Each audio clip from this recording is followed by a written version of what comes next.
Video எனக்கு ரொம்பவே special. And நம்ம சப்ஸ்கிரைபர் கேட்ட நிறைய விஷயம் இந்த vlogல நான் ஆட் பண்ணியிருக்கேன். ஸோ வீட்லேருந்து சேர்ந்த மாதிரி. ஸோ ஹால் ஃபுல்லாக கவர் பண்ணி எனக்கு அந்த டிசைன்லாம் காட்டுங்க அப்படின்னு சொல்லி கேட்டிருந்தாங்க. ஸோ அது எல்லாமே இந்த வீடியோவில் ரெசிபிஸ் பார்க்கலாம், டிப்ஸ் பார்க்கலாம், இந்த மாதிரி நிறைய விஷயம் இருக்கும். நம்ம சேனலை புதுசாக பார்க்குறீங்கன்னா மறக்காமல் ஃபாலோ பண்ணிக்கோங்க. இப்போ வீடியோ பார்க்க ஸ்டார்ட் பண்ணலாம். இந்த ஷூ ரேக் வந்து சேம் சோஃபா எங்கே வாங்கினோமோ அதே ஃபர்னிச்சர் ஷோரூமில் வாங்கினோம். இந்த மாதிரி ஆன்லைனில் கூட எல்லா இடத்துலையும் வந்து கிடைக்கும். இது நிறைய உள்ள ஸ்டோரேஜ் இருக்கிற மாதிரி இருந்துச்சு, அதனால் இப்படி வாங்கிட்டோம். அண்ட் உள்ளே போனதும் பார்த்திங்கன்னா ரைட் சைடில் ஃபுல்லாக நம்ம அந்த க்ரீன் கலர் வந்து பெயிண்ட் பண்ணியிருக்கோம். ஸோ அந்த கலருக்கு ஏற்ற மாதிரி சோஃபா கொஞ்சம் ப்ரௌன், அந்த மாதிரி லைட் ப்ரௌன் இருந்தால் நல்லாயிருக்கும் ஆக்சுவலாக. ஸோ அதனால் அந்த கலர் பார்த்து சோஃபாவும் வந்து வாங்கிட்டு வந்தாச்சு. சோஃபா கவர் மட்டும் நான் இந்த சோஃபாக்கு ஏற்ற மாதிரி ஒன்று ஆர்டர் போட்டிருக்கேன். அது வந்ததும் உங்களுக்கு நான் டீட்டெயில் ஷேர் பண்ணுறேன். அது சூப்பராக இருக்கும். ஆக்சுவலி நான் இந்த கவர் பார்த்திங்கன்னா நம்ம வீட்டில் ஃபர்ஸ்ட் இருக்கும் இல்லையா, ஸோ அந்த சின்ன சோஃபாவோட கவரு பட் வந்து கொஞ்சம் வீணாகிடும். அதனால நான் அதை இதையே போட்டு அட்ஜஸ்ட் பண்ணி வச்சுருக்கேன். அண்ட் ரைட் சைட் பார்த்துருப்பீங்க, சேம் அதே ஸ்டாண்டு தான். பட் அந்த கார்னர் ஸ்டாண்டு பார்த்திங்கன்னா ஒரு ஹாஃப் வந்து ஒயிட் இருக்கும், ஒரு ஹாஃப் வந்து க்ரீன் இருக்கும். ஸோ அது ரொம்ப நல்லா இருந்துச்சு பார்க்குறதுக்கு. அண்ட் கேட்டு எல்லாமே வந்து பெயிண்ட் பண்ணியாச்சு கம்ப்ளீட்டாக. சின்ன சின்ன இடம் கூட விடாமல் ஃபுல்லாகவே வந்து முடிச்சாச்சு, எல்லா ஒர்க்கும் முடிஞ்சுது. அண்ட் இங்கே என்ன டிசைன் அப்படின்னா, இது ஒரே ஒரு அந்த ரங்கோலி டிசைன் இருக்கும் இல்லையா, அந்த மண்டலா ஆர்ட் ஒர்க். ஸோ சேம் கிட்டத்தட்ட அதே மாதிரி தான். இது நான் ஆன்லைனில் ஆர்டர் போட்டிருந்தேன் அந்த ஸ்டென்சில். ஸோ அதை வச்சு ஃபர்ஸ்ட்டு ப்ரௌன் போடலாம் அப்படின்னு பிளான் பண்ணோம். பட் வந்து அந்த டோர் எல்லாமே சேம் ஒரே மாதிரி கலரில் வரும். பட் ஒயிட் வந்து இன்னும் கொஞ்சம் நல்லாவே இருக்கும் அப்படின்னு சொல்லிட்டு ப்ரௌன் வேணான்ட்டு ஒயிட் வந்து செலக்ட் பண்ணோம். 2 கலர் தான் ஆக்சுவலாக செலக்ட் பண்ணி வச்சுருந்தோம். ஒயிட் ரொம்பவே அழகாக இருந்தது. அண்ட் டிசைனும் பார்த்திங்கன்னா வால் ஃபுல்லாக போடாமல் கொஞ்சம் நம்ம வால் வந்து நல்லா நீளமாக ஹைட்டாக தெரியணும் அப்படின்னா ஸோ இந்த மாதிரி தோரணம் மாதிரி போட்டால் நல்லாயிருக்கும் அப்படின்னு சொல்லிட்டு ஸோ இந்த மாதிரி ஜஸ்ட் ஃபர்ஸ்ட்டு பார்த்திங்கன்னா சோஃபா எது வரைக்கும் வருதோ அது ஒன்று, அண்ட் அதுக்கப்புறம் கொஞ்சம் கம்மியாக அப்படின்ற மாதிரி 2 தோரணம் தொங்கினா எப்படி இருக்குமோ அந்த டிசைன்லேயே வந்து இந்த ஸ்டென்சில் போட்டாச்சு. ஆக்சுவலாக வந்து இது ரொம்ப மைனூட்டாக இருந்துச்சு, சின்ன சின்ன ஒர்க் மாதிரி இருந்தது. அதனால் இந்த ஸ்டிக்கர் மட்டும் போட கொஞ்சம் கஷ்டமாக இருந்தது. ஸோ எனக்கு இந்த வால் கலர் அண்ட் அந்த ஒயிட் அந்த ஸ்டென்சில் எல்லாமே வந்து ஓவரால் ரொம்ப பிடிச்சிருந்தது. ஸோ ஆன்லைனில் கிடைக்கும் இந்த ஸ்டென்சில் இது நம்மளே பார்த்திங்கன்னா வாங்கி நம்ம நார்மல் ப்ளைன் வாலாக இருந்தால் கூட அதுக்கப்புறம் கூட நமக்கு பிடிச்ச மாதிரி நம்ம வந்து டிசைன் போட்டுக்கலாம். ஸோ அந்த மாதிரி கூட ட்ரை பண்ணி பார்க்கலாம். அண்ட் இங்கே கிச்சன் கிட்ட நாங்கள் வந்து வேறு கலர் செலக்ட் பண்ணோம். பட் அவங்க பார்த்திங்கன்னா கொஞ்சம் டார்க் கலர் அடிச்சு விட்டாங்க. ஸோ அது மட்டும் கொஞ்சம் மாற்றலாமா அப்படின்னு பார்த்துட்ருக்கோம். ஸோ லன்ச் வந்து இப்போ நம்ம பார்க்கலாம். ரொம்ப ஸ்பெஷலான அண்ட் சிம்பிளான ஒரு லன்ச் வந்து பார்க்க போகிறோம். மல்லி 2 ஸ்பூன், மிளகு 1 ஸ்பூன், காரமாக வேணும்னா 1 ஸ்பூன் இல்லைனா 3/4 ஸ்பூன் அளவுக்கு, சோம்பு அண்ட் சீரகம், பட்டை, 1 ஏலக்காய், 1 கிராம்பு. ஸோ போட்டு நல்லா ஃபஸ்ட்டு வாசனை வர அளவுக்கு ஃப்ரை பண்ணிக்கலாம். உங்கள்கிட்ட உருளைக்கிழங்கு மட்டும்தான் இருக்குது, பெருசாக காய் இல்லைன்னா டக்குன்னு இந்த குழம்பு வச்சிடலாங்க, சூப்பராக இருக்கும் ரைஸுக்கு. அண்ட் வந்து சப்பாத்திக்கு, தோசை, இட்லிக்கு நல்லாயிருக்கும். இருந்தாலும் ரைஸ்க்கு ஸ்பெஷலாக நல்லா டேஸ்ட்டாகவே இருக்கும். உருளைக்கிழங்கு தனியாக நான் குக்கரில் வேக வச்சு வச்சுருக்கேன். இது ஆக்சுவலாக இந்த பேபி பொட்டேட்டோஸ் இருந்தால் நல்லாயிருக்கும். சரி சிம்பிளாக பண்ணலாம் அப்படின்னு பார்த்தேன், உருளைக்கிழங்கு இருந்துச்சு, சரி இதே கட் பண்ணி வச்சுட்டேன். பேபி பொட்டேட்டோஸில் பண்ணால் இன்னும் நல்லாவே இருக்கும் ஆக்சுவலாக. இப்போ நெக்ஸ்ட்டு நம்ம ஃப்ரை பண்ணி வச்சுருந்ததை ஒரு மிக்ஸி ஜாரில் சேர்த்து அதில் பூண்டு வந்து ஒரு 10 பல்லு பூண்டு வந்து சேர்த்துக்கலாம். இதில் காஷ்மீரி சில்லி கொஞ்சம், நல்லா காரம் வேணும்னா நார்மல் மிளகாத்தூள் கூட ஆட் பண்ணிக்கலாம். சில்லி பவுடர் கொஞ்சம் சேர்க்குறேன். சேர்த்துட்டு புளி வந்து நான் ஊற வச்சு வச்சுருந்தேன், சும்மா சின்னதாக உங்களுக்கு காட்டுறேன் பாருங்கள், கொஞ்சம் இந்த அளவுக்கு. இதை தண்ணியோடையே சேர்த்து புளியும் வந்து இதோட பேஸ்ட் மாதிரி அரைச்சி எடுத்துக்க போகிறோம். இந்த குழம்பு பண்ணுறதும் ரொம்ப ஈஸி, நல்லா டேஸ்ட்டாகவுமே இருக்கும். அண்ட் இதோட நீங்கள் மஷ்ரூம் சேர்க்கலாம், பன்னீர் போடலாம், நல்லாயிருக்கும். உருளைக்கிழங்கும் தோல்லாம் எடுத்துகிட்டு ரெடி பண்ணியாச்சு. இப்போ வானலியில் எண்ணெய் சேர்த்து உருளைக்கிழங்கு அதில் போட்டு ஜஸ்ட் அந்த மேலே இருக்கிற கோட்டிங் நல்லா ஃப்ரை ஆகிற அளவுக்கு நம்ம ஃப்ரை பண்ணிவிட்டு இதை நம்ம தனியாக எடுத்து வச்சிடலாம். அண்ட் இந்த ஆயிலில் நம்ம அடுத்து ரெடி பண்ணலாம்.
ஆரம்பத்தில் கொஞ்சம் கரம் மசாலா போட்டோம். ஸோ அந்த தூள் என்ன அப்படின்றத நான் சொல்லிடுறேன். கரம் மசாலா ஆட் பண்ணோம். நம்மளோட குழம்பு ரெடி ஆகிடுச்சுங்க. நல்லா எண்ணெய் பிரிஞ்சு சூப்பராக குக் ஆகிருக்கு.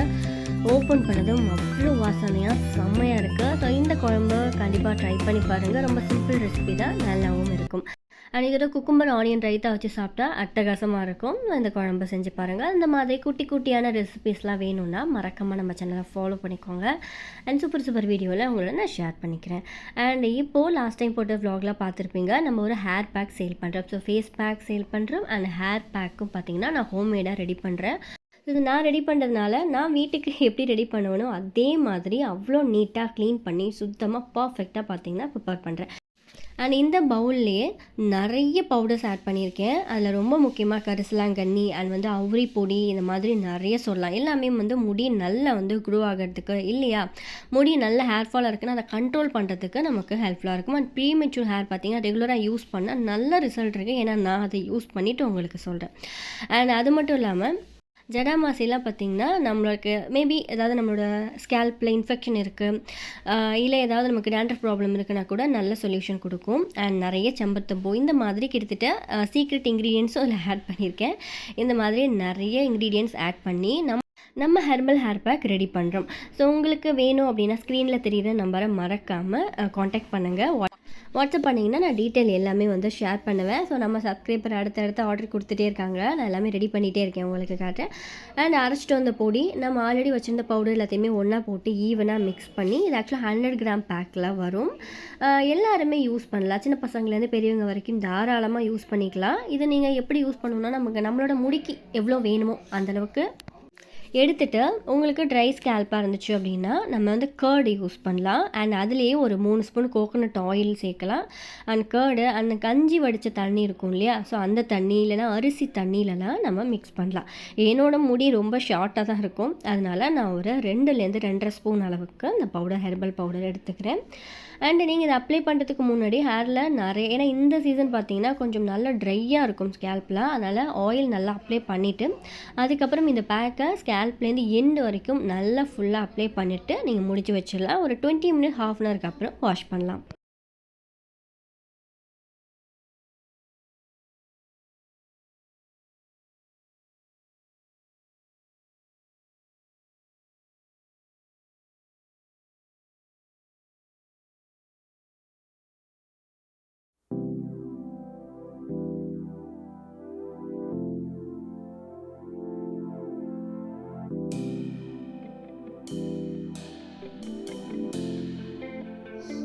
ஸ்கேல்ப்லேருந்து நல்லா எண்டு வரைக்குமே ஃபுல்லாக அப்ளை பண்ணலாம். உங்களுக்கு பயங்கரமாக ட்ரையாக இருக்கும் அப்படின்னா கொஞ்சம் நல்லா கோகோனட் ஆயில் மிக்ஸ் பண்ணிக்கலாம். அதுக்கு தான் நான் போட்டிருக்கேன்.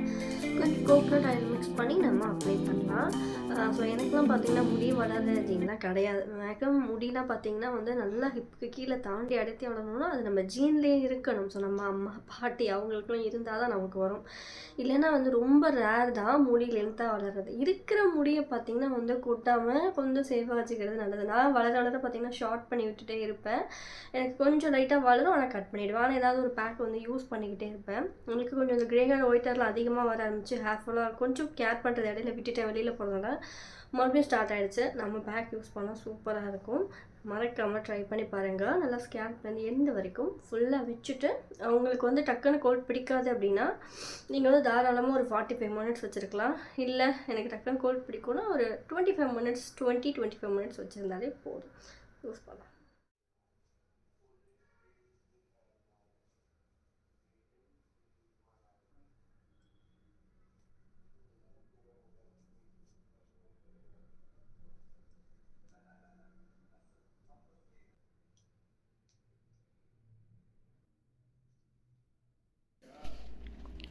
ஃபுல்லாக அப்ளை பண்ணியாச்சு. இது ட்ரை ஆனதும் ஏன்னா கொஞ்சம் கோகோனட் ஆயில் மிக்ஸ் பண்ணி தான் நானே போட்டிருக்கேன். வாஷ் பண்ணதும் அவ்வளோ வாசனைங்க. அந்த பேக்கே நல்ல வாசனையாக இருக்கும். ஸோ ரெகுலராக யூஸ் பண்ணிங்கன்னா ஹேர் ஃபால் நல்லாவே கண்ட்ரோல் ஆகும். ஸோ மிஸ் பண்ணாமல் ஆர்டர் ப்ளேஸ் பண்ணிக்கோங்க. ஸ்க்ரீனில் தெரியுற வாட்ஸ்அப் நம்பர். ஸோ நான் சொன்னேன் இல்லையா, நம்மளோட face pack and hair pack orders வந்துகிட்டே இருக்குது. இது வரைக்கும் வந்த ஆர்டரும் நான் எல்லாமே கொரியர் பண்ணிட்டேன். ஸோ இந்த மாதிரி நம்மளோட recipes video, skin care, hair care video and fashion வீடியோலாம் வேணும்னா நம்ம சேனலை மறக்காமல் ஃபாலோ பண்ணிக்கோங்க.